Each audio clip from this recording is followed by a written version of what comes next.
করব সেটা আমার জানা নেই। আমি দুপুর 3টা বাজে ঘুম থেকে উঠি এবং ঘুম থেকে ওঠার পর আমার একটা ফ্রেন্ড আমাকে কল দিয়ে বলে যে মামা তুই কি জানিস অ্যাডভান্স গেমিং আর আমাদের মাঝে নেই। এবং আমি সেটা বিশ্বাস করি না। আমি সেটাকে বলি তুই কি মজা নিতেছিস আমার লগে, এবং সে তারপরে আমাকে সিরিয়াস হয়ে বলে যে না রে মামা সত্যি সে আর আমাদের মাঝে নাই। তারপরে আমি এই বিষয়ে রিসার্চ করা শুরু করি এবং বিভিন্ন জায়গায় পোস্ট খেয়াল করি এবং অ্যাডভান্স ভাইয়ের যে টেলিগ্রাম চ্যানেল রয়েছে সেখানেও আমি খেয়াল করে দেখি যে তার এই অকাল মৃত্যুর কথাটা বলে দিয়েছে তার একটা বন্ধু। সে নাকি আজকে সকাল 9টায় কার অ্যাক্সিডেন্ট করছিল এবং কার অ্যাক্সিডেন্ট করার পর তাকে হসপিটালে ভর্তি করানোর পর সে নাকি মৃত্যুর সাথে পাঞ্জা লড়তে লড়তে 12টার দিকে আমাদেরকে চিরবিদায় জানিয়ে চলে যায়। হ্যাঁ, আর এই কথাটা আমাদের ভাবি আদিবা তিনি নিজেই মুখে বলেছেন যে আমাদের বড় ভাই অ্যাডভান্স গেমিং আর আমাদের মাঝে নেই। ইন্না লিল্লাহি ওয়া ইন্না ইলাইহি রাজিউন। আল্লাহ যেন তাকে জান্নাতুল ফেরদৌস দান করে, এটাই আমরা দোয়া করব ইনশাআল্লাহ। বাংলাদেশের গেমিং কমিউনিটি আরেকজন রত্নকে হারিয়ে ফেলল, যে কিনা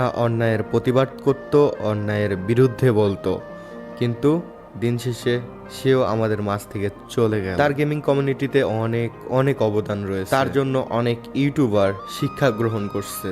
ইউটিউবারদের সব ভুলগুলো সে অনেক সুন্দরভাবে তুলে ধরতো এবং তাদেরকে শুধরাই নেওয়ার জন্য সে বলতো আমি বুঝি না ভাই, যারাই আমাদের পক্ষে থাকে, যারাই আমাদের সাথে থাকে, যারাই আমাদের জন্য ভালো কাজ করে, তারাই কেন বেশি দিন আমাদের মাঝে থাকে। এবং ইন্ডিয়ান একটি রোস্টার ছিল স্কাইলট, তোমরা হয়তো বা ওল্ড অডিয়েন্সরা অনেকেই চিনে থাকবে বা ওল্ড প্লেয়াররা।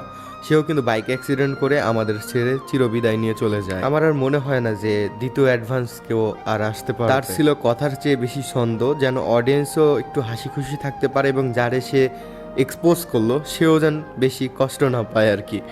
মানে অ্যাডভান্স ভাইয়ের মানে এক্সপোজ করার স্টাইলটাই একটু অন্যরকম। সবগুলা রোস্টার থেকে তার এক্সপোজের স্টাইলটা একটু অন্যরকম ছিল, কিন্তু ভাইয়ের কি আর করার, আল্লাহ তাআলা বেশি দিন হায়াত রাখে নাই, এজন্য সে আমাদেরকে সবাইকে ছেড়ে সে চলে গেল। যাই হোক ভাই, হায়াতের মালিক আল্লাহর 100% শিওর যে তিনি আর আমাদের মাঝে নেই। যারা দ্বিধাদ্বন্দ্বের মধ্যে ছিল, আমি বলে দিচ্ছি ভাই 100% শিওর আমাদের ভাই আর আমাদের মাঝে নেই।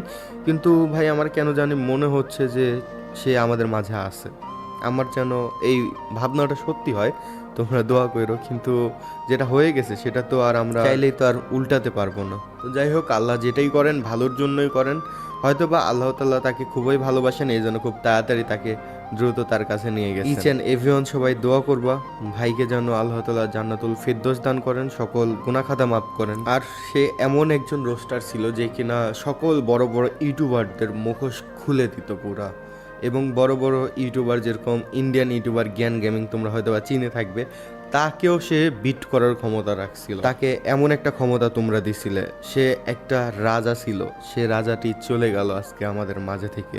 আগে ছিল সাদিকুল ভাই এবং বর্তমানে ছিল অ্যাডভান্স ভাই, বাট অ্যাডভান্স ভাই আমাদের ছেড়ে চলে গেল। তো যাই হোক, আল্লাহর জিনিস আল্লাহ নিয়ে গেছে, সেটা নিয়ে আর কিছু করার নেই। আমাদের একটাই করণীয়, সেটা হলো তার জন্য আমরা দোয়া করতে পারি, প্রার্থনা করতে পারি। এবং তোমরা যারা অন্য ধর্মাবলম্বী আছো তোমরা প্রার্থনা করবা তার জন্য, আল্লাহ যেন তাকে জান্নাতুল ফেরদৌস দান করে। তো আজকের ভিডিও এতটুকুই। সবাই ভালো থাকবে, সুস্থ থাকবে। আমি আর বলার কোনো ভাষা খুঁজে পাচ্ছি না ভাই। তো সবাই ভালো থাকবে, সুস্থ থাকবে। আল্লাহ হাফেজ।